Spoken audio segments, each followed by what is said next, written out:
So andropenis penile extender and Peyronie's disease.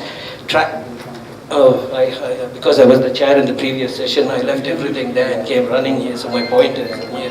But as you can see, traction applied to the penis causes cellular multiplication and reproduction, and the greatest advantage of this device is not only does it increase penile length, it actually increases penile girth as well, and this is by naturally stretching the penile tissue.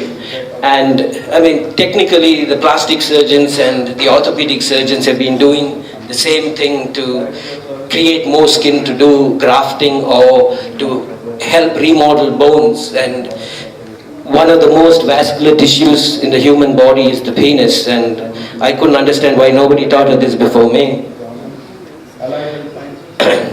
So the study design was, I had an inclusion criteria, any patient between the ages of 40 and 70, Peyronie's disease reported for more than 1 year. They had to have ultrasonic demonstrated fibrotic plaque or stable disease, as I call it, patients with erectile dysfunction, and as the previous speaker mentioned, I defined that with an IEEF score, and it's a validated symptom score, and it stands for the International Erectile Function Index.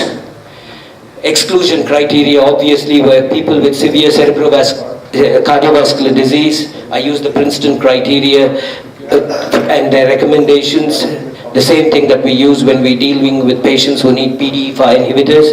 Presence of bleeding disorders or the use of anticoagulants. If it was aspirin, it wasn't a problem, but if they had Plavix and things like that, or they were on warfarin, it was contraindicated unless they were very educated and very careful in the way they used it. And definitely if they had problems with mitral infarction or use of nitrates, they were totally excluded from my study. So the subjects were studied 5 times, baseline in months 1, 2, 3, and at the end of the study, which was 6 months.